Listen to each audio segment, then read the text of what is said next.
मगर अपनी आंखें और दिमाग पर पर्दा डाल देते हैं। क्या ये बात सच नहीं है मोहन भागवत साहब कि भारत का TFR रेट गिरा है? क्या ये बात सच नहीं है RSS के सरसंचालक कि मोदी सरकार जिसकी छत्रोछाया में वो रहती है, जिसका पूरा सपोर्ट आप करते हैं, आपका ऑर्गेनाइजेशन करता है, उन्होंने सुप्रीम कोर्ट में जवाब दाखिल किया कि भारत में 2 चाइल्ड नॉर्म की ज़रूरत नहीं है? क्या ये बात सच नहीं है कि अप्रैल 2, 2022 को ये जो सरकार के लिए आपने बड़ी मेहनत की सत्ता में लाने के लिए, उसका हेल्थ मिनिस्टर राज्यसभा में खड़े होकर एक प्राइवेट मेंबर्स बिल के जवाब में, जो बीजेपी के और एक RSS के एक्स आइडियोलॉग ने बिल लेकर आया था, उसके जवाब में कहा कि भारत में इस तरह के कानून की ज़रूरत नहीं है। आप पॉपुलेशन से इम्बैलेंस कहाँ देख रहे हैं? आपको तो ये देखना चाहिए कि जो भारत की जो डेमोग्राफिक डिविडेंड है, उसके लिए आपकी ऑर्गेनाइजेशन ने, जिस पार्टी को आपने सत्ता में लाया, उसने क्या किया 8 साल में?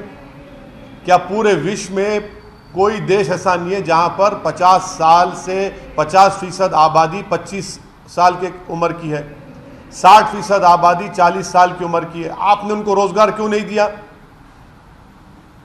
8% बेरोजगारी हो चुकी है भारत में। पूरे विश्व में सबसे ज्यादा बेरोजगार युवा अगर है तो भारत में है। इस पर बात करिए ना मोहन भागवत साहब।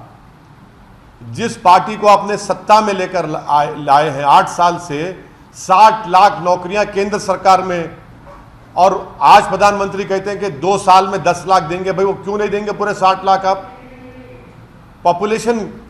पॉपुलेशन के बारे में बार बार आप बात करके एक समुदाय के खिलाफ नफरत आप पैदा करते हैं। क्या पॉपुलेशन की वजह से मोदी सरकार चीन जो 1000 स्क्वायर किलोमीटर की भारत की जमीन पर कब्जा करके बैठा है पिछले 2 साल से, पॉपुलेशन की वजह से नहीं हटा पा रही उनको? क्या पॉपुलेशन की वजह से भारत के प्रधानमंत्री चीन का नाम लेने से डरते हैं? आप लोग इस बात को समझिए, जो गलती चीन ने की वो भारत को नहीं करनी चाहिए। आप लोग बार बार चीन क्यों, पॉपुलेशन आगे बढ़ जाएगा तो कभी जाकर हैदराबाद हो, दिल्ली हो, मुंबई हो, पुणे हो, जाकर फर्टिलिटी सेंटर्स में पूछिए उन माँ बाप से, पूछिए कि किस तरह तड़प रहे हैं वो लोग औलाद के लिए। पूछिए कभी जाकर, आप उस पर भी स्टोरी करिए। मैं बिल्कुल समर्थन नहीं करूंगा, क्योंकि ये भारत के हित में नहीं होगा।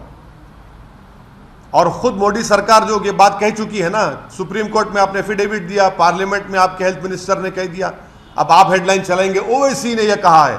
आपको यह हेडलाइन चलानी चाहिए कि ओवैसी ने वो बात कही है जो मोदी सरकार ने पार्लियामेंट में कही और सुप्रीम कोर्ट में एफिडेविट दाखिल किया था इस बारे में, जो सही था वो एफिडेविट।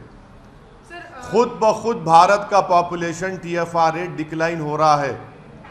2030 तक भारत का पॉपुलेशन स्टेबलाइज हो जाएगा, मगर जितनी चीख पुकार, जितनी पेट में और सर में दर्द जो हो रहा है उन लोगों को, अरे जरा तो शर्म रखो।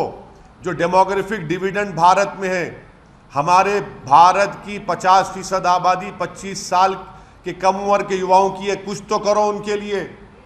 मोदी सरकार ने क्या किया बताओ? 60% आबादी 40 साल से कम उम्र की, आपने क्या किया 8 साल में बताओ? इस पर डिबेट होनी चाहिए। बेरोजगारी इस मुल्क का सबसे बड़ा बर्निंग मसला है। अब रहा सवाल, मोहन भागवत साहब ने यह भी कह दिया कन्वर्जन।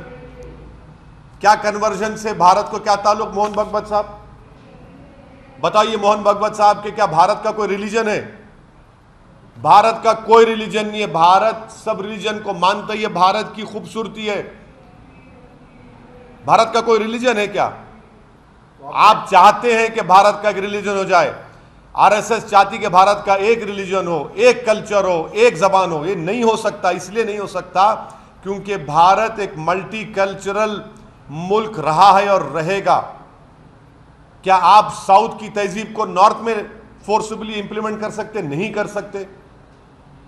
क्या आप एक रिलीजन को इंप्लीमेंट कर सकते? नहीं कर सकते। भारत की खूबसूरती है। अरे भाई आप इतना डर क्यों रहे कन्वर्जन से? मुझे समझ नहीं आ रहा मोहन भागवत साहब, डरने की बात क्या है? कन्वर्जन तो एक इंसान का चॉइस है ना, चॉइस तो भारत के संविधान में फंडामेंटल राइट है।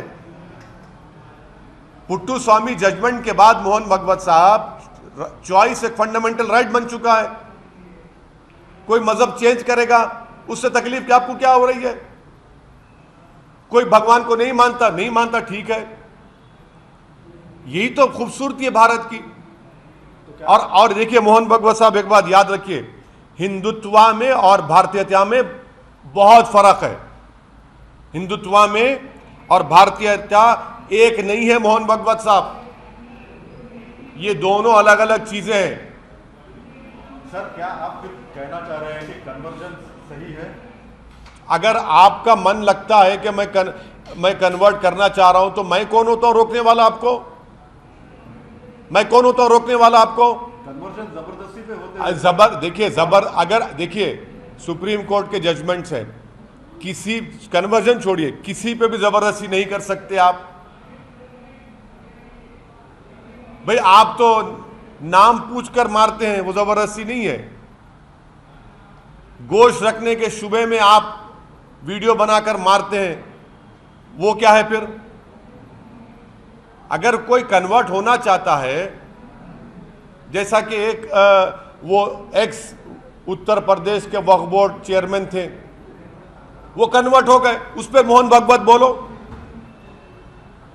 उस पर बोलिए। अरे उस पर बोलेंगे नहीं, हाँ वहां मर्जी आ गई, वहां मर्जी आ गई। प्यारे, क्या बात है, वाह वाह, आपकी मोहब्बत सलामत रहे उस आइडियोलॉजी के लिए।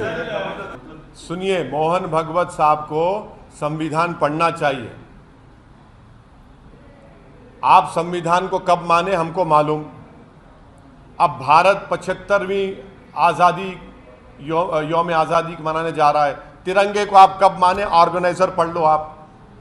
आपने 3 रंग के बारे में आपके उस वक्त के सरसंघचालक ने क्या कहा था, वो पढ़ लो आप। जनगण मन के बारे में आपके उस वक्त के सरसंघचालक ने क्या कहा था, पढ़ लो आप।